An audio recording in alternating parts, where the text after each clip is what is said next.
जाते थे और गर्मी में सीरिया जाते थे, और ये हाँ सारे नहीं, रंग बिरंगे पहाड़। वो इंसेंस रूट हुआ करता था, इंसेंस रूट जिसको हम कहते हैं। हाँ, पर तो ये वहाँ के लोग तो पूरी, यानी उस पूरे पेनिनसुला से बाहर जाकर सफर करते थे, यानी उन इलाकों में भी जाते थे जहाँ बर्फ पड़ती है। सीरिया में आज भी बर्फ पड़ती है, आपको मालूम होना चाहिए। हाँ हाँ, सीरिया में तो पड़ती है, मैं जी हाँ, आपकी तो बात अगर के आप साथ यमन में हूँ। चले जाएँ, तो यमन में तो पूरे सब्ज़ आपको पहाड़ मिल जाएँगे। लेकिन पॉइंट ये नहीं है कि ये सिर्फ़ अहले मक्का को, कुरान सिर्फ़ अहले मक्का के लिए नहीं है। अगर ये कुरान सिर्फ़ अहले मक्का के लिए होता, तब भी ये बात सही थी। कुरान तो पूरी इंसानियत के लिए है। कुरान ये नहीं कह रहा कि ए अहले मक्का, क्या तुमने नहीं देखा? वो इंसान को कह रहा है कि ए इंसान, क्या तूने नहीं देखा कि अल्लाह ने आसमान से पानी उतारा, फिर हमने उसके ज़रिए रंग-बिरंगे फल उगाए। तो नहीं, इंसान ने तो पहाड़ों को देखा है। ये जो है, ये करंट फॉर्म में बात हो रही है, ये देखा, पास्ट की बात नहीं हो रही है इंसानों के, राइट? जो सामने है उससे बात हो रही है, राइट? ये ये इसीलिए एक मैं आपसे आम तर्जुमा इंसान जानना से बात चाहता हो हूँ, रही है, इसीलिए मैं और आपसे मैं आपको ये तर्जुमा भी जानना। बता दूं, या आपको ये भी बता दूं कि कुरान में जहां रा यरा का माना लफ्ज आता है, तो वो अलीमा के माने में भी होता है, यानी देखना, जानने के माने में भी होता है। ये जरूरी नहीं कि आपने अपनी आंख से देखा हो। अगर आप ये जानते हैं तो भी ये स्टेटमेंट ट्रू है कि क्या तुम नहीं जानते? तो एक आदमी ने मसलन हिमालय का सफर नहीं किया, लेकिन बहरहाल वो जानता है कि हिमालय का पहाड़ मौजूद है, तो ये भी इसमें शामिल है। चलिए ठीक है, अच्छा, ये आपकी हाइपोथेसिस हो गई, ठीक है, ये मैं आपके इसको रिस्पेक्ट करता हूँ पूरी तरह से। अब ये मेरी मैंने वैसे नहीं हाइपोथेसिस। कहा, ये वैसे हाँ, ही नहीं कहा, ये डिक्शनरी में है। नहीं नहीं, मैं मतलब ये, क्योंकि इसमें जो जो जो मीनिंग आ रहा है, जो तर्जुमा, उससे तर्जुमा को छोड़ हटके दीजिए, देखिए एक बात सुनिए, मैं तो तर्जुमे के ऊपर रिलाय करता ही नहीं हूं। मैंने लफ्ज बोला अलम तारा, अलम तारा अन्नल्लाह। अब यहां पर मैं आपको एक रूल बता देता हूं कि रआ के माना डिक्शनरी में देखने के आते हैं, लेकिन अगर रआ के साथ ऑब्जेक्ट इस्तेमाल हो, और वो ऑब्जेक्ट एक नहीं दो इस्तेमाल हो, तो अब ऐसी सूरत में रआ जानने के माने में भी इस्तेमाल होता है। ये बाकायदा डिक्शनरी में लिखा हुआ है। तो ये इसलिए तर्जुमे के ऊपर मैं रिलाई नहीं करता, लेकिन मैं थोड़ी देर के लिए तर्जुमे के ऊपर भी रिलाई करूं तब भी कोई मसला नहीं है, क्योंकि ये हर इंसान से कुरान मुखातब है, मुझसे है, आपसे है। कुरान सिर्फ कुरैश के लिए कोई था, तो सारी इंसानियत के लिए है। ठीक है, चलिए, आपकी मैं बात मान गया, जो आप कह रहे, मैं मान नहीं गया, मतलब मैं ये मान गया कि ये इसका आप इस तरह से मतलब लेते हैं। पर मैं जो इसका मतलब लेता हूँ, और शायद आपको मेरी टेक मालूम है, मुझे जो लगता है वो ये है कि कुरान जो है वो over a period of time reveal हुआ है, और उसके मुख्तलिफ सूराज या मुख्तलिफ आयात आयात जो हैं, वो अलग अलग जगह से रिवील हुई हैं। कुछ जैसे जो लूत का किस्सा है, वो जो पिलर ऑफ सॉल्ट है, वो तो डेड सी के पास में है, ठीक है, वो भी एक आयत है। ठीक है। उसको भी आप कह सकते हैं। ये जो आयत है, ये शिराज जो ईरान है, हम्म। सदर्न ईरान जो है, वहाँ हम्म। पे इस तरह के पहाड़ मिलते हैं, और वो मुख्तलिफ एक ही तरह के पहाड़ हैं, जिस हम्म। पे लाल, सफ़ेद और हम्म। काली स्ट्रीक्स मिलती हैं। ये दुनिया में आपको कहीं नहीं मिलेगा, ये सिर्फ हम्म। शिराज के पास में ईरान में ही आपको मिलेगा। ठीक। तो ये जो है, ये जो कूफा से पास में है ये इलाका, हम्म। और ये हम्म। जब कूफा में, ये मेरी सोच है, आप शायद इससे इत्तेफाक नहीं नहीं, रखेंगे। आपने आपने गलत, आपने ये कि शिराज में ही ऐसे पहाड़ होते हैं। तर्जुमा देख लीजिए क्या है।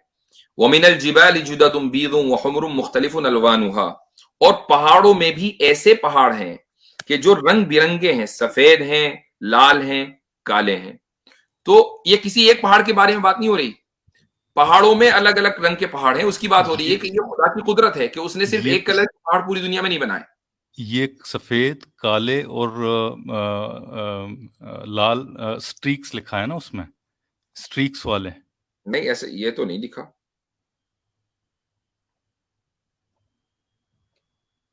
इसमें सिर्फ ये है कि पहाड़ों में भी ऐसे टुकड़े हैं जो रंग बिरंगे, तो सफेद, उसको सुर्ख आप और टुकड़ा ले रहे हैं, उसको हाँ, जो ठीक है, टुकड़ा ठीक है, है, टुकड़ा ठीक जो है, है ठीक वो है, स्ट्रीक्स है। ठीक है, ठीक है। तो चले, मैंने मान लिया कि शिराज में ये पहाड़ है। सवाल क्या है इसका, मतलब इस पे एतराज क्या हुआ कि सिर्फ नहीं, ये आयत हिजाज वालों के लिए है? मैं ये कह रहा हूँ कि ये जिस भी वक्त में ये आयत लिखी गई होगी, ये मेरे ख्याल से अब्बासियों के दौर में लिखी गई है, और ये कूफा कूफा में आपने, मैं, हाँ, मतलब अब आए हैं मतलब पे। हाँ, मैं यही सोच रहा था। तो अच्छा, मतलब आपको ऐसा क्यों लगता है, मैं एक सवाल आपसे करता हूं, आपको ऐसा क्यों लगता है कि एक आदमी जब अपने सामने कोई चीज देखेगा तो तभी वो किसी चीज को कंपोज करेगा? Point number 1। पॉइंट नंबर 2, आपको ऐसा क्यों लगता है कि कुरान जिस जमाने में नाजिल हो रहा था, यानी मोहम्मद सल्लल्लाहु अलैहि वसल्लम के जमाने में, तो उनको दुनिया का कुछ पता नहीं था? क्या उस जमाने में वो रोम और इसी तरीके से फारिस के इलाकों में नहीं जाया करते थे? तो मुझे ये बता दीजिए, यानी अब्बासी, ये फारिस का इलाका तो हजरत उमर के जमाने में फतह हो गया, आप अब्बासियों तक क्यों लेकर के चले गए? नहीं, ये आप ये तारीखी आप ये किताबों भी में कह सकते थे कि हजरत उमर ने गढ़ दी होगी, अलियास बिल्लाह। अब्बासी तक ले तारीख जाने की क्या जरूरत है? तारीखी किताबों में ये कोई किस्सा नहीं, वाकया नहीं मिलता कि हुजूर जो है वो शिराज या कूफा के इलाके में गए। यमन तक का है, तो भाई हमारा तो सीरिया ये तक मुद्दा, का है। हमारा तो ये दावा ही नहीं है कि आप सल्लल्लाहु अलैहि वसल्लम ने ये कलाम लिखा है। हमारा तो दावा ये है कि ये अल्लाह का कलाम है। तो जो अल्लाह यानी जिस अल्लाह ने नहीं, पहाड़ बनाई है उसका कलाम है। अब सवाल ये है कि क्या आप ज्यादा आपने से ज्यादा नहीं ये कह देखा? सकते हैं, आप ज्यादा से सवाल ये ज्यादा ये कह सकते हैं कि मुखातब ने वो पहाड़ नहीं देखे थे। तो हाँ, नहीं, मुखातब तो पूरी यहाँ इंसानियत यहाँ है। जो सवाल होल्ड ऑन, ये जो let me complete. Sorry, sorry. मुखातब पूरी इंसानियत है। ठीक है, अब आप ये कहें कि नहीं, अरब के लोग ये कह सकते थे कि भाई ऐसे पहाड़ कहाँ होते हैं, ऐसे पहाड़ तो कहीं दुनिया में मौजूद ही नहीं है। तो उसका मैं जवाब दे रहा हूं कि अरब के लोग रोमन इलाकों में भी जाते थे, यमन भी जाते थे, फारिस भी जाते थे। यहां तक कि आपकी जो मुल्हिदीन की जो कम्युनिटी है, उसमें एक आपका बहुत बड़ा हीरो है, उसका नाम है अली सेना। आपने सुना ही होगा, बिल्कुल, नाम तो सुना होगा उसका, बिल्कुल। है ना? उसकी किताब भी पढ़ी होगी। नहीं, वो हीरो नहीं है। आप ये हीरो हाँ, का हीरो है। गलत कह रहे अरे हैं कि न माने, वो है हीरो आपका, मैं क्योंकि मैं सारे आपने उसी को जब कोट अली करते हैं। उसकी आपने किताब जब भी अली पढ़ी एक होगी। एक एक मिनट में सुनिए, वाज़ेह कर देता हूँ। आपने जब अली सीना कहा ना, तो मुझे लगा हाँ, कि इब्न सीना की आप बात कर रहे हैं। नहीं नहीं, मैं इब्न अली सीना सीना की तो बात बड़ा करता हूँ। स्कॉलर बड़ा नहीं स्कॉलर नहीं था, नहीं तो नहीं, मैंने उसका मैं अली सीना की बात कर रहा हूँ, जो उसकी किताब है ना, अच्छा, ये आप ये कैनेडियन बंदे की बात अंडरस्टैंडिंग कर रहे मोहम्मद, हैं। वो किताब। अंडरस्टैंडिंग। अच्छा, हाँ, नहीं, वो मैंने नहीं पढ़ी है। अच्छा, चलिए पढ़ लीजिएगा हिदायत की नियत से, कि उसमें चूंकि जो कुछ लिखा है वो निहायत वाहियात लिखा है। उसने एक बात लिखी है, वो ये लिखी कि हारिस बिन कल्दा एक सहाबी थे रदी अल्लाह अन्हु, और उनका फारिस आना जाना बहुत ज्यादा था। और वहां पर जालिनूस, जो कदीम जिस नाम है, तबीब डॉक्टर है वो, तो उसका जो उसकी जो किताबें या उसका जो फन था तिब का, वो दरअसल फारिस के इलाके के अंदर पढ़ाया जाता था। तो हारिस इब्न कल्दा रजी अल्लाह अन्हु वहां जाते थे, वहां से उन्होंने तिब सीखी, और वापस आकर वो अरबों में जब कोई बीमार होता था तो वो ट्रीटमेंट किया करते थे। तो रसूल अकरम सल्लल्लाहु अलैहि वसल्लम ने भी उनका ट्रीटमेंट लिया है। तो उसने ये एतराज किया कि हदीसों के अंदर जो तिब, बहुत सी हदीसें ऐसी हैं कि जिनका ताल्लुक तिब से है, मेडिकल से है।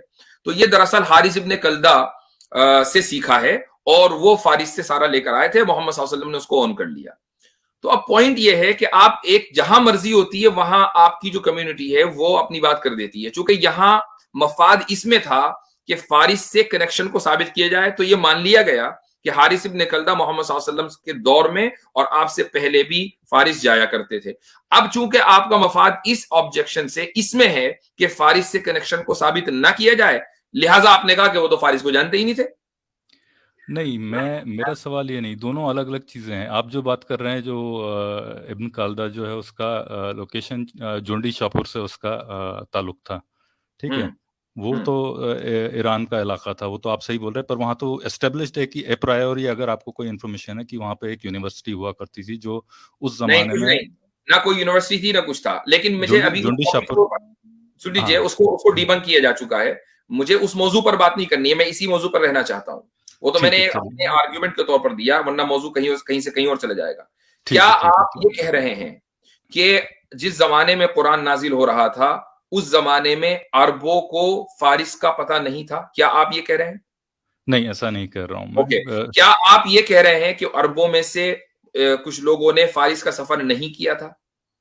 नहीं, ऐसा भी नहीं कह रहा हूँ, बिल्कुल। ओके, तो आपकी जब ये दोनों बुनियादी आप नहीं मान रहे हैं, तो फिर आप ये कैसे कह रहे हैं कि उनको पता नहीं होगा कि शिराज में इस तरह के पहाड़ हैं? नहीं, फिर इस आयत का कोई मतलब ही नहीं रह जाता। फिर इसको क्यों डाला गया है यहाँ पे? मतलब ये बिल्कुल ये है कि ये भाई, वेस्टेज खुदा ऑफ की कुदरत का वेस्टेज ऑफ इजहार, वैल्यूएबल रिसोर्स। खुदा की अगर कुदरत आप का इस बात इजहार का है कि एक अरब के अंदर जो पहाड़ हैं उनका कलर कैसा, सीरिया के अंदर, यमन के अंदर पहाड़ है उनका मतलब कलर दूसरा, और शिराज के अंदर पहाड़ है तो उनका कलर तीसरा, दुनिया भर में जी, आप माउंट एवरेस्ट चले जाएं तो उसका कलर दूसरा। तो पॉइंट यह है कि अल्लाह ताला कुदरत की बहुत सी, फितरत की जो चीजें हैं इस दुनिया के अंदर, उनका जगह जगह इजहार करता है अपनी कुदरत बयान करने के लिए। क्या कुरान ने ये नहीं तो कहा कि क्या कुरान ने ये नहीं कहा कि हम बारिश बरसाते हैं? क्या कुरान ने ये नहीं कहा कि हमारी ये कुदरत है कि हम दिन और रात का ये फेर हमने लगा रखा है, ये हमारी कुदरत की निशानी है? तो कुदरत की निशानियों के तौर पर इन पहाड़ों का भी तज़किरा है। नहीं मुफ्ती साहब, ये तो यही बिल्कुल हो यही गया। यही मकसद है इसका। ये जो इसमें जो कहा गया है उसको अगर आप ध्यान में रख के बोलेंगे तो ये बिल्कुल आपको मानना पड़ेगा कि यहाँ तो फिर इसकी जरूरत ही नहीं थी, क्योंकि ये वेस्ट ऑफ वैल्यूएबल रिसोर्स है, राइट? आपके अच्छा, पास कैसे? 6,000 कुछ चंद आयतों के लिए जो जगह है उसमें आप इसको अगर इस्तेमाल कर रहे हैं, हुँ, तो ये उन्हीं की तरफ से आ सकता है जिनका कोई एक अपना पॉलिटिकल या कुछ एजेंडा हो, जो अपना हुँ, कहना चाहते हो कि हाँ ये हुँ, देखिए कि ये हुँ। जो पहाड़ हैं आपने नहीं देखे, ये भी जो है ये अल्लाह के बनाए हुए हैं, राइट? तो अच्छा, ये मैं एक बात मेरे बताइए, ए एक बात प्रायोरी बताइए, मेरी तरफ एक मिनट मैं वेस्ट ऑफ रिसोर्सेज की बात कर लेता हूँ। कुरान का आपको क्या लगता है कि सब्जेक्ट मैटर क्या है? नहीं, वेस्ट ऑफ रिसोर्स नहीं, आपने मेरे को शायद थोड़ा स्ट्रॉन्ग मैन कर दिया। मैंने कहा कि वेस्ट ऑफ वैल्यूएबल एस्टेट बोलना चाहिए। आपने बोलना चाहिए नहीं, आपने क्या बोला वो बताइए? रिसोर्स बोला आपने, नहीं बोला? नहीं, एस्टेट, वैल्यूएबल एस्टेट बोलना चाहिए। वो भाई जगह जो है वो उसमें चंद आयतें आ आपने सकती हैं, आप बोला 6,000। ना, पहले क्या बोला आपने? कहा मैंने स्ट्रॉमैन कर दिया। पहले आपने बोला waste of resource, valuable resource. ये आपने बोला कि नहीं चलिए, हो बोला? सकता है मैंने गलत, मेरे स्ट्रॉमैन अल्फाज तो थोड़े आपने गलत दिया, हो गए मैंने हों। कोई किया। अल्फाज मेरे हो सकता है गलत हो गए हों, मुझे हाँ, ध्यान नहीं है। मैं तो यही कहना चाहता और हूँ, फिर रिसोर्स आपने ये मतलब कह वो। दिया कि मैंने स्ट्रॉमैन कर दिया। चलें, अब मुझे एक बात बताइए, कुरान का टॉपिक क्या है? कुरान का टॉपिक जो है वो एक मैसेज देना है और क्या इंसानियत को। मैसेज? अगर वो तो क्या आपका मैसेज? मानना है ना, मेरे हिसाब से तो वो इंसानी किताब है। तो ठीक है, मैं तो चलो क्या थोड़ी कह देर के लिए सकता हूँ? For the sake of argument मान लिया। हर किताब का कोई ना कोई सब्जेक्ट मैटर होता है ना, वो सब्जेक्ट मैटर क्या है? वो सब्जेक्ट मैटर इंसान है बेसिकली। उनको एक जो भी नहीं, इंसान तो नहीं। हिदायत देने हिदायत के है, लिए ठीक है। है। हिदायत हाँ, किस चीज की? हिदायत जिंदगी जिंदगी जीने की या आखिरत की, के जो भी आप कह लीजिए। खुदा के वजूद और खुदा के एक होने और उसकी कुदरत कामिला की, कि भाई वो कादिर मुतलक है, वो एक एब्सोल्यूट पावर रखता है। यही इसी की तो हाँ, हिदायत मतलब ये देना है। सारा जो पूरा ये सारा पूरे ठीक है। उसका, ठीक है, अब जब चलिए। कुरान का मकसद ये है कि इस बात को साबित किया जाए इंसानों के सामने कि खुदा मौजूद है, और वो खुदा जो मौजूद है वो एक आम नहीं है, आम इंसानों की तरह नहीं है कि उसके पास लिमिटेड पावर है, बल्कि उसके पास एब्सोल्यूट पावर है और वही हर चीज का खालिक है। तो फिर जगह जगह कुरान करीम में इस चीज का जिक्र किया जाएगा कि उसने ये भी बनाया वो भी बनाया, कि जिससे इंसान देखकर निहायत वो फैसिनेट हो जाता है। हर नहीं, उस चीज का तस्करा किया जाएगा चूंकि उससे खुदा की कुदरत साबित हो रही है। नहीं हो तो रही है, कुदरत यही तो, और यही यहाँ आपका और मेरा डिस्कनेक्ट। कुदरत साबित करने ही के लिए इन आयतों को जिक्र किया जाता है। तो आपका ये कहना कि वेस्ट ऑफ, क्या बताया आपने, वैल्यूएबल स्टेट। वैल्यूएबल एस्टेट कह हाँ, लीजिए, राइट? तो ये आपकी अंडरस्टैंडिंग हो सकती है, लेकिन बहरहाल ये अंडरस्टैंडिंग गलत है। नहीं हाँ, अगर मुफ्ती कुरान साहब, का आपने। मकसद ये होता, सुन लीजिए, अगर कुरान का मकसद ये होता कि भाई हम आपको कानून देंगे कि आप जिंदगी कैसे गुजारें, ये सब्जेक्ट मैटर है, ये सब्जेक्ट मैटर है कुरान का। इसमें सिर्फ इसी पर बात होगी कि आपकी शादी कैसे होगी, आपका निकाह कैसे होगा, आपकी तलाक कैसे होगी, बच्चे कैसे पैदा होंगे और बच्चों की तरबियत कैसे होगी। तो फिर इसमें इसी चीज का जिक्र होगा, पहाड़, दरिया और समंदर का जिक्र नहीं होगा। लेकिन कुरान का जो सब्जेक्ट मैटर है वो खुदा की तौहीद और उसकी कुदरत को साबित करना है, तो फिर ये सारी आयतें आएंगी उसमें। नहीं, ये आप इस तरह से आप सोच रहे हैं। मेरे नजदीक तो ये जो है, ये जो लिखने वाला है वो भाई अभी भी कुरान सुन्नी। की पहली सूरत में अल्लाह ताला से हम ये मांग रहे हैं, इहदिनस सिरातल मुस्तकीम, कि हमें सीधे रास्ते की हिदायत दे। दूसरी सूरत में ज़ालिकल किताबु ला रैब फीह हुदल लिल मुत्तकीन, कि ये वो किताब है कि जिसमें कोई शक नहीं, जो मुत्तकीन के लिए हिदायत है। वहां पर भी हिदायत की बात हो गई। तो जब कुरान खुद ही कह रहा है कि तुम हिदायत मांगो और खुद ही कह रहा है कि ये हिदायत के लिए, तो कुरान ने तो खुद ही सेट कर दिया ना उसका सब्जेक्ट मैटर। अब आप समझते रहे जो समझना हो आपको।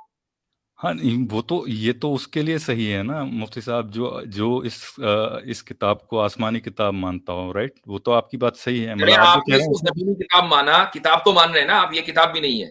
नहीं नहीं, बिल्कुल किताब मान रहा हूँ। अब है मैं ना, तो ये कह हर रहा हूँ कि किताब का भाई कोई ना कोई सब्जेक्ट इसको। मैटर होता है और उसका ऑथर ये तय करता है। मान लीजिए आपने इसका ऑथर मोहम्मद सल्लल्लाहु अलैहि वसल्लम को मान लिया या अब्बासी खलीफा को मान लिया, किसी को भी मान लिया, ठीक है, उसने देखिए, सब्जेक्ट मैटर तय कर दिया। अब्दुल चले अब्दुल थोड़ी देर मलिक। के लिए मैं आपकी, थोड़ी देर के लिए for the sake of argument ये मान लूं कि, for the sake of argument कह रहा हूं अलियास बिल्लाह, कि मान लीजिए खुदा मौजूद नहीं है, ठीक है, अब्बासियों ने वैसे ही कुरान करीम गढ़ दिया, नहीं नहीं, लेकिन अब्बासियों नहीं, मैं थोड़ा सा उस पर पीछे जाऊंगा। उमवियों ने गढ़ना शुरू किया। चले जुबैर उमवियों से जुबैर लेकर अब्बासियों ने, भाई मैं आपके साथ चल रहा हूं ना, उमवियों से लेकर इंसानों में उमवियों से लेकर अब्बासियों ने 1000 लोगों ने कुरान को गढ़ दिया, ठीक है, 1000 लोगों का ये काम है, थोड़ी देर के लिए मान लीजिए। लेकिन जिन लोगों का भी ये काम है, उन्होंने ये तय कर दिया कि इस किताब का सब्जेक्ट मैटर हिदायत है उस अल्लाह की जो आपके नजदीक एग्जिस्ट नहीं करता। तो सब्जेक्ट मैटर तो वही होगा ना जो इस कुरान के लिखने वालों ने तय किया होगा। हमारे नजदीक कुरान का नाजिल करने वाला खुदा है, आपके नजदीक इंसान है, लेकिन सब्जेक्ट मैटर तो वही है ना जो कुरान में लिखा हुआ है। सब्जेक्ट मैटर तो आप नहीं बदल सकते। नहीं, मैं उसमें तो आपसे मेरा कोई डिसएग्रीमेंट नहीं है। नहीं, तो जब सब्जेक्ट मैटर तय हो गया तो अब फिर ये आयतें आएंगी क्योंकि वो सब्जेक्ट मैटर से रिलेट करती हैं, और सब्जेक्ट मैटर है होने और उसकी कुदरत का साबित का इस बात नहीं, सवाल ये नहीं है कि ये सब्जेक्ट मैटर्स आएंगे या नहीं, सवाल ये है कि ये क्या सही तरीका है कि नहीं अपने आप को पेश करने का या अपना सबूत इससे बेहतर देने कोई का। दूसरा तरीका नहीं हो सकता, क्योंकि जब खुदा ये अपनी कुदरत को साबित कर रहा है तो जाहिर सी बात है कि जिन चीजों से इंसान फैसिनेट होता है उनके बारे में बात की जाएगी कि ये खुदा की ही कुदरत का नतीजा है। इससे क्या बेहतर कोई दूसरा हो नहीं ये सकता। इससे बेहतर मोजज़ात नहीं है? उनका भी जिक्र है, उन नहीं, मोजज़ात को उनका आप मानते जिक्र हैं? नहीं, वो तो फिर नहीं, एक मिनट, आप उन मोजज़ात को मानते हैं? एक मिनट हज़रत मैं फिनिश इब्राहीम कर को आग दूं। में डाल के ज़िंदा निकाला, आप उसको मानते हैं? मुझे बताइए। नहीं, मैं ये अगर कह रहा अगर हूँ अगर अगर आप ये कहते हो कि मोजज़ात नहीं जी ऐसा है कि मोजज़ात का इज़हार बेहतर है, मोजज़ात वो वो तो सब सभी एक के लिए तरह होना आपको चाहिए ना, तस्लीम करें, मोजज़ात का इज़हार सभी के लिए होना चाहिए, फिर वो एक तो आप किसी उसको तस्लीम पर्टिकुलर तो करें, समझ से आप चीज़ उसको में। भी तस्लीम नहीं करते, आप मोजज़ात को तस्लीम करते हैं। नहीं, मैं तो उसको भी, तो मेरे फिर लिए तो मेरा तो तो मेरा तो जो फिर मेरी तो जो फिर ये मयार मशवरे ये खुदा को मशवरे क्यों दिए जा रहे हैं कि नहीं ये होता, आप तो उसको भी नहीं मान रहे ना। चलिए ठीक है, मतलब मैं ये कह रहा हूँ कि भाई एक एक आदमी ये ज़माने कहता में है कि मैं मोजज़ात इसको जो है। तस्लीम करता हूँ, और अगर सारी बातें ऐसी होती तो मेरी अच्छा था। अब मोजिज़ात का आपने जिक्र कर दिया और खुद मानते नहीं है, तो फिर ये वाले मशवरे तो अपने पास ही रखे ना, खुदा को मशवरे की जरूरत नहीं है आपके। नहीं, मैं ये कह रहा हूँ मोजज़ात फिर भी इससे एक लेवल बेहतर तरीका है, ठीक है? सभी वो को मोजज़ात दिए आपके जाएँ, ठीक है? नजदीक तो मोजिज़ात सबसे बदतर तरीका है, आप लोगों के नजदीक, क्योंकि आप ये समझते हैं कि हर चीज एक लॉज ऑफ नेचर के मुताबिक है। बताइए, हजरत सालेह अलैहिस्सलाम की ऊँटनी बोल्डर से निकली थी, आप उसको मानते हैं कि नहीं? आप कहेंगे यार ये कैसा मजाक है। हजरत हुँ। इब्राहिम आग से निकल गए थे जिंदा, ये कैसा मजाक है, आप ही लोग उसका मजाक उड़ाते हैं। तो ये तो अजीब बात है कि जो चीज, यानी किसी भी आयत को ये कहते हैं कि नहीं फला बात ज्यादा बेहतर थी। भाई आप अपनी लिमिटेड अकल के जरिए क्या खुदा को डिक्टेट करेंगे? हरगिज नहीं। चले, शुक्रिया बहुत बहुत। चलिए मुफ्ती साहब, वो कोशिश करके आप वो ज़रूर देखिए। आपसे हमेशा बात करके अच्छा लगता है, ये तो ठीक है। डेफ़िनेटली। हमारे जो इख्तिलाफ़ात हैं वो तो रहेंगे, शायद आपके नज़दीक आखिरत तक रहेंगे, पर गुफ्तगू जारी रहना चाहिए। आप अगर मौका मिलेगा आप ज़रूर देखिए वो वीडियो। ठीक अगर है, कुछ ठीक है। कमेंट्स हों आपके ज़रूर बताइए, कुछ गलती हुई हमारी तरफ से वो भी बताइएगा, ठीक है? चलें, ठीक है। चलिए बहुत-बहुत शुक्रिया। Thank you very much. अच्छा जी, ये कौन साहब हैं? हिंदू का डरावना ख्वाब, आमिर हक नवाब। जी भाई।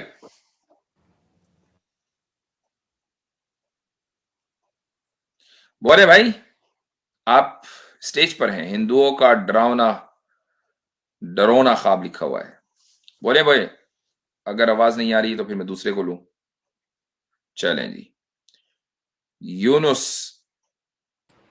अस्सलाम वालेकुम रहमतुल्लाह शेख। सलाम जी। खैरियत से हैं शेख? अल्हम्दुलिल्लाह। अस्सलाम वालेकुम अकनॉलेज इस्लाम भाई। वालेकुम अस्सलाम भाई। जी शेख, मेरा चंद सवाल था शेख, जल्दी ख़त्म कर लूँगा मैं। जी। शेख मैं अल्हम्दुलिल्लाह एक चार्टर्ड अकाउंटेंट स्टूडेंट हूँ शेख, मैं 20 ईयर्स का इंडिया में पढ़ रहा हूँ। और यहाँ पर मैं मेरे लेवल के, जब मेरे एज के स्टूडेंट्स को देखता हूँ तो उनको देखने पर ऐसा लगता है कि वो मुसलमान ही नहीं है, माजरत के साथ। मतलब वो लोग हिजाब के ऊपर तो ज़ोरों शोरों से प्रोटेस्ट करने में लगे रहते हैं, ट्विटर में, फेसबुक में ये आइडेंटिटी है वो है करके ट्वीट वगैरह करते हैं, मगर वो खुद का जो रसूलुल्लाह ने फ़र्ज़ उन पर की थी वो फॉलो नहीं करते हैं सब। अगर मैं कुछ समझाने जाऊँ तो वो ये बोल के नकारते हैं कि दाढ़ी रखना और इज़ार को टखनों से ऊपर करना ये सुन्नती अमल है, अगर करो तो कुछ नहीं होता, ना करो तो कुछ नहीं होता, करो तो भी कुछ नहीं होता। ऐसे ऐसे अल्फाज इस्तेमाल करते हैं। तो आपसे एक क्लैरिटी अगर मिल जाती हम जैसे यूथ को कि इसका स्टैंस क्या है इस्लाम में एक मर्द पर। देखें, आपका जो शुरू का स्टेटमेंट था कि मुझे ऐसा लगता है कि शायद वो मुसलमान भी नहीं है, ये स्टेटमेंट गलत है। एक आदमी अगर इस्लाम के किसी अमल पर अपनी कोताही की वजह से प्रैक्टिस नहीं कर रहा है उसको, उसका मतलब ये नहीं है कि वो इस्लाम से निकल गया या उसका ईमान खतरे में आ गया। मुझे लगता है हाँ, मुफ्ती जो साहब ये कह रहे हैं कि वो दिखने में मतलब लगता ही नहीं है, कोई दिखने कह ही में नहीं सकता कि हाँ ठीक है, सही है। दिखना भी मतलब इंटरनली तो हमको मानना कि शरई रूल्स मानना तो जरूरी है कि बाहर से दूसरी दिखना बात भी ये है जरूरी है। कि देखिए, इस्लाम के एक एक अमल के ऊपर और एक एक हुक्म के ऊपर अमल करना चाहिए, इसमें तो कोई शक नहीं है। और किसी भी जी। अमल को ये कहकर रद्द नहीं करना चाहिए कि यार ये तो उसकी सुन्नत है, अबे नहीं तो नहीं, सुन्नत होती ही करने के लिए, इसलिए कोई ये कहना करो। सुन्नत का मतलब क्या है कि उसको किया जाए, इसका मतलब ये नहीं कि उसको ना किया जाए। तो आप अपनी कोशिश करते रहें, अल्लाह ताला हिदायत देने वाला है, वो कभी भी दिलों को फेर देगा। इस ताल्लुक से किसी के ताल्लुक से भी नेगेटिव रवैया रखने की जरूरत नहीं है। असल में क्या होता है कि जो एक पीर प्रेशर होता है ना यूथ के ऊपर, वो बहुत ज्यादा होता है। आप कॉलेज में मसलन जा रहे हैं, यूनिवर्सिटी में जा रहे हैं, और आप ये तवक्को करें किसी मुस्लिम नौजवान से कि उसके जो लोअर गारमेंट है वो अबव द एंकल हो और उसकी दाढ़ी शरी हो। अगर ऐसा है तो बहुत अच्छी बात है, मुझे लग रहा है कि आप उसके ऊपर अमल करते हैं जब ये आपका ये कंसर्न है। लेकिन एक आम नौजवान के ऊपर ये बड़ा सोसाइटी का प्रेशर होता है, जो कि सोसाइटी में ऐसा कोई नहीं है। अब लोग ये समझते हैं कि यार मैं ऐसा करूंगा तो लोग मेरा मजाक उड़ाएंगे, और सबसे पहले मजाक उसके घर वाले उड़ाते हैं, दोस्त तो बाद में उड़ाते हैं, घर वाले मुफ्ती साहब सबसे नाम पहले रख देते हैं मुफ्ती साहब जी। एकदम। यानी माँ बाप ही ये कहते हैं कि ये क्या तुमने अपनी मौलवियों जैसी शक्ल बना रखी है, दाढ़ी साफ करो, अपना चेहरा साफ करो। तो भाई सबसे पहले प्रेशर पड़ता है फैमिली की तरफ से, उसके बाद प्रेशर पड़ता है सोसाइटी की तरफ से, दोस्तों की तरफ से। तो उसका भी यानी बाज मर्तबा नौजवान चाहता है दिल से, लेकिन वो इस वजह से अमल नहीं कर पाता। यही वजह है कि मुआशरा अगर पूरा इस्लाम के ऊपर अमल करने वाला हो जाए। मैं उसकी एक मिसाल दे देता हूँ। मिसाल ये है कि मसलन आप आज के दौर में अफगानिस्तान चले जाएं, और अफगानिस्तान में अगर आप पगड़ी पहने या दाढ़ी के हो और आप शलवार कमीज में या कुर्ते पजामे में हो, जो वहां का ड्रेस है, तो आपको कोई इस निगाह से नहीं देखेगा यार देखो क्या पहन रखा है, क्योंकि वहां का कल्चर है, सब आदमी यही पहन रहे हैं। लेकिन अगर आप उस कल्चर में जाकर पैंट शर्ट या सूट टाई में चले जाएं, हर एक आदमी आपको घूरेगा कि ये कौन आ गया भाई कार्टून, वो कार्टून ही कहेंगे आपको। तो ये कल्चर है। तो अगर आप किसी इस्लामी कल्चर में हैं तो वहां पर इस्लाम के ऊपर अमल करना बहुत आसान होता है। तो लिबरलिज्म ने क्या किया कि सिर्फ इस्लामी कल्चर नहीं बल्कि जितने भी ट्रेडिशनल कल्चर्स हैं उनके खिलाफ एक महाज खड़ा कर दिया, और सारी दुनिया के कल्चरों को, इसमें हिंदू कल्चर भी है बाय द वे, उनके खिलाफ भी लिबरलिज्म ने एक महाज खड़ा किया। अपना लिबास दिया, अपनी जबान दी, अपना एजुकेशन सिस्टम दिया, अपना सोचने का तरीका दिया, और लोगों को बताया कि तुम हमारे तरीके पर चलोगे तो तरक्की याफ्ता और सिविलाइज कहलाओगे, हमारे तरीके पर नहीं चलोगे तो सिविलाइज नहीं कहलाओगे। तो ये असल में प्रॉब्लम है, और लोगों को जितनी जल्दी इस बात का एहसास हो जाए कि लिबरलिज्म जो है वो एक इंटेलेक्चुअल टेररिज्म है, उतना ही बेहतर है। तो मैं फिलहाल इतना ही कहना चाहूंगा। बाकी कोई और बात है मुख्तसर आप कर लें, फिर वरना अगले कॉलर को लें। शेख, इस पर दाढ़ी रखना या इज़ार को ऊपर करना, ये शरीयत में क्या स्टांस है शेख? इसका फर्ज है या के ताल्लुक से आप मुफ्ती अब्दुल्ला मिनहाज की स्ट्रीम पर जाएं और वहां बात करें, यहाँ मैं जनरल बात करता हूँ। जी जी। अगला एक छोटा सा सवाल कर लेता हूँ शेख। चले, हो गया। अब मैं अगले कॉलर को लूँ, आज वैसे भी वक्त बहुत कम है। जी ठीक है, अस्सलाम वालेकुम। अच्छा जी, अब हमारे साथ हैं सनातनी ही सत्या नहीं है जी भाई। अस्सलाम वालेकुम। अस्सलाम। वालेकुम सलाम। आप मुसलमान हैं? हिंदू हूँ। अच्छा, हिंदू हैं आप जी। जी, मैं आपके साथ एक डिस्कशन करना चाहता था। Marriage age, minimum marriage age in, जोर से बोलिए। Marriage, minimum marriage in Hinduism and Islam. Minimum marriage age in Hinduism and Islam. Okay, age के ताल्लुक से। हाँ हाँ। जैसे आपका कुरान सूरा नंबर 65 वर्स नंबर 4 अलाउ करता है sex with women who have not menstruated. Sex with women मतलब शादी भी कर सकते हो with women who have not menstruated. तो ये मेरे भाई उस एक मुख्तसर आपको जवाब दे दें, ये आप जो समझ रहे हैं उन औरतों के बारे में बात नहीं है, ये उन औरतों के बारे में बात है जो प्यूबर्टी जिनकी हिट हो गई है, लेकिन वो जो है उनको किसी प्रॉब्लम की वजह से वो मेंस्ट्रुएट नहीं कर पाती। ये वो नहीं है नहीं, सिर्फ यही मसला नहीं है, उसमें दूसरा मसला भी है। आप इनको एतराज रखने दें। जी, आप अपना ऑब्जेक्शन रखें पहले। मैं फुल बोल देता हूँ, फिर आप बोलिएगा मुफ्ती साहब। जी। Quran 65/4 as for your woman past the age of menstruation.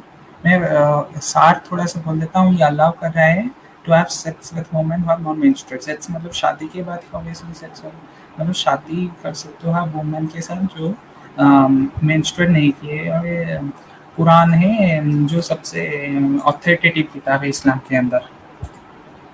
और अगर हम हदीसों की भी अंदर दिया जाए तो वहाँ पर भी चाइल्ड मैरिज का आप केसेस देख सकते हो जिसमें प्रॉफिट मोहम्मद पीस भी अपॉन हिम की शादी हजरत आयशा पीस भी अपॉन हर के साथ हुई थी. सैयद बुखारी 5134 के हिसाब से that the prophet peace be upon him married her when she was 6 years old and he consummated his marriage when she was 9 years old.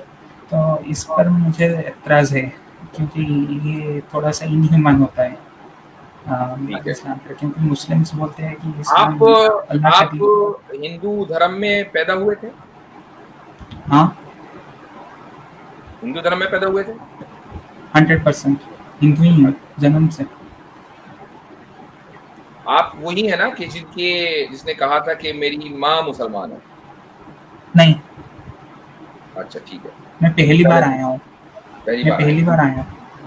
पहली बार आपसे बात कर रहा हूँ मुफ्ती साहब. ठीक है. अब मुझे आप इस सवाल का जवाब दीजिए कि आपके एतबार से मिनिमम एज क्या होनी चाहिए? मिनिमम 16-17 इयर्स पास्ट होनी चाहिए. क्यों? अभी मॉडर्निटी के हिसाब से 25 साल होनी चाहिए बट 16-17 इयर्स पास्ट. 25 यानी आज के दौर में 25 होनी चाहिए. चले ठीक है, चले मैंने इसको मान लिया. आपके एतबार से 25 होनी चाहिए. क्या 25 है? होती है उस आसपास 20 से 25 के बीच शादी होती है. भैया आपने कहा मिनिमम एज 25 होनी चाहिए. क्या 25 है? इंडिया में लीगली अगर कोई औरत कोई लड़की 22 साल की उम्र में शादी करे, 23 साल की उम्र में, तो क्या ये माइनर एज या माइनर मैरिज कहा जाएगा इसको? नहीं. क्यों? आपके एतबार से 25 होनी चाहिए ना. मतलब वही उस एज ग्रुप के हिसाब से होनी चाहिए. एज ग्रुप नहीं, मैंने आपसे एज पूछी. Age group 18 plus. अब 25 से आप 7 साल पीछे आ गए. 18 नहीं, 25 वेस्ट में. इंडिया में 18 प्लस. अच्छा, इंडिया के कॉन्टेक्स्ट में बात करते हैं. ओके चले. 18 प्लस है. एक लड़की 18 साल की है और उसने शादी कर ली, तो ये मॉरल है या इमोरल है? लीगल है या इलीगल है? मॉरल है. लीगल है या इलीगल है? लीगल है. इलीगल है. इंडिया में लीगल है. इंडिया में इलीगल है ना? लीगल है. लीगल भाई मिनिमम एज इंडिया में बढ़ाकर 21 कर दी गई या होने वाली है, आपको पता है? बट हुई नहीं ना, अभी हो सकती है. तो इसका मतलब ये कि अभी हो सकता है कि प्रेसिडेंट ने साइन नहीं किया हो लेकिन पार्लियामेंट ने उस बिल को मंजूर कर दिया था, जहां तक मुझे मालूम है. चलें, अब मान लें कि प्रेसिडेंट ने साइन करके लॉ बना दिया कि अब मिनिमम एज 21 है, तो अब 18 साल की उम्र में शादी करना मॉरल है कि इमोरल? इमोरल हो जाएगा. तो अब यानी पार्लियामेंट के मेंबर जो हैं वो डिसाइड करेंगे कि आपकी के लिए क्या मॉरल है और क्या मॉरल नहीं है. राइट? देखिए, हाँ, सिंपल सा सवाल है ना. आपने कहा अब इमोरल हो जाएगा, तो ये पार्लियामेंट के मेंबर डिसाइड करेंगे कि आपकी मोरालिटी क्या है और क्या नहीं है. यस. तो यानी आप समझते हैं कि पार्लियामेंट के जितने भी मेंबर्स हैं, डजंट मैटर वो किस पार्टी से आते हैं, सारे के सारे क्लीन है, कोई करप्ट नहीं है? करप्ट है. करप्ट है. तो करप्ट लोग डिसाइड करेंगे कि क्या मॉरल है. नहीं, वो सोसाइटी की मंजूरियत है ना. सोसाइटी तो किसी तरीके से सोसाइटी में तो वोट देकर उनको भेज दिया. 5 साल तक के सोसाइटी कुछ भी नहीं कर सकती. ठीक है, वो चाहे जो करें. तो अब आप खुद उनको करप्ट कह रहे हैं और ये कह रहे हैं कि वो डिसाइड करेंगे कि मिनिमम एज क्या है और एकदम जैसे उनके डिसीजन के मुताबिक मोरालिटी बदल जाएगी. तो आपकी मोरालिटी डिसाइड करने वाले तो करप्ट लोग हैं. आप उनकी बातों में कैसे आ गए? करप्ट लोगों की बातों में, जो आपका पैसा लूट कर ले जाते हैं, टैक्स का पैसा खा जाते हैं, जिनकी जिंदगी अय्याशियों से भरी हुई है और जिनकी में से एक आदमी के ऊपर 200 मुकदमे कायम हैं, वो आपकी मोरालिटी तय करेंगे. आई मीन आप इतना नीचे कैसे गिर गए? जी नहीं. हाँ, मतलब सोसाइटी जो डिसाइड करेगी ना. इतने नीचे क्यों गिर गए आप कि आपने अपनी जो है बागडोर करप्ट लोगों के हाथ में दे दी? वो तो सब देते हैं ना, सभी कंट्रीज में करप्ट लोग होते हैं. नहीं, हमने तो नहीं दी ना. हम तो नहीं देते। हम तो ये कहते हैं कि भाई कुरान ने जो कहा वो मॉरल है। हाँ, चूंकि मुल्क ने कानून बना दिया, हम उसको लीगल और इलीगल तो कह सकते हैं, लेकिन मॉरल इमोरल नहीं कहेंगे। मसलन मैं इंडिया के मुसलमानों की बात करता हूँ कि एक